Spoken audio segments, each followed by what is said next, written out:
à un personnel attentif. Dr Michel Kenmoy a fait un bref aperçu de son parcours avant d'insister sur la thématique relative à ce qu'il qualifie de ministère indigène. Dans une approche andragogique, il a basé sa communication sur le livre de 1 Chronique 12, verset 32. À l'en croire.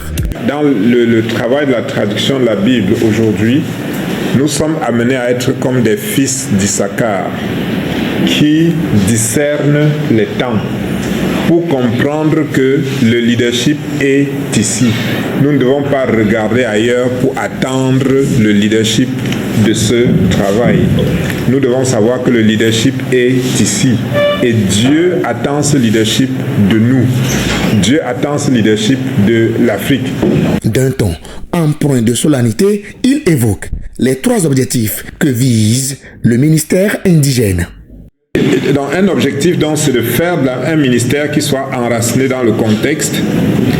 C'est aussi dans le but du ministère indigène, c'est de promouvoir une foi qui est incarnée dans la langue et dans la pensée et dans les valeurs locales.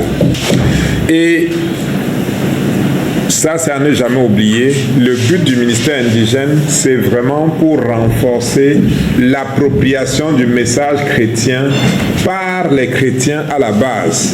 Face aux nombreuses mutations enregistrées ces dernières années, le communicateur met le doigt sur les futurs défis à relever par l'institution missionnaire.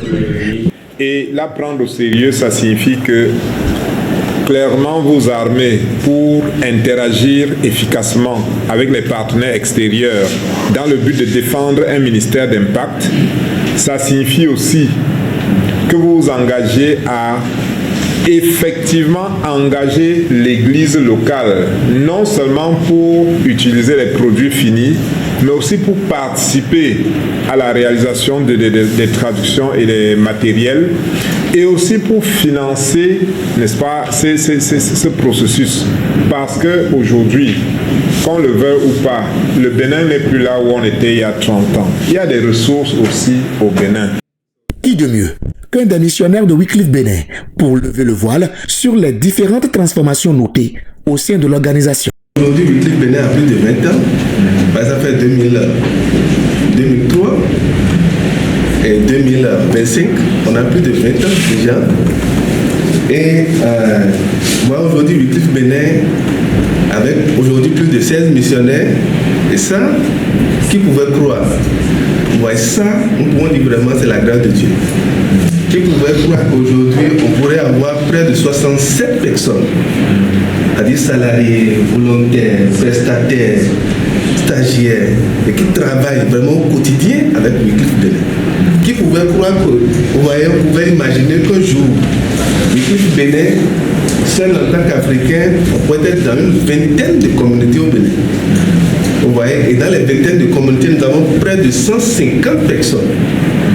Vous voyez, qui travaillent, avec qui vraiment on appuie. Et puis nous sommes également aujourd'hui avec la langue des signes. Vous voyez, pas seulement au Bénin, mais dans 8 autres pays en dehors du Bénin. Et tout ça, c'est sous le leadership de Wycliffe Bénin.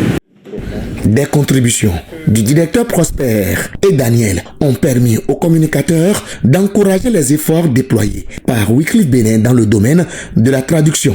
Une communication qui a pris fin par une prière. Mais avant de quitter les locaux de l'institution, une visite de l'ensemble du bâtiment, ainsi qu'une présentation des différentes initiatives agro-pastorales et logistiques a permis au docteur Michel Kenmoy de toucher du doigt la réalité de l'ampleur du travail abattu pendant plus de 2 décennies.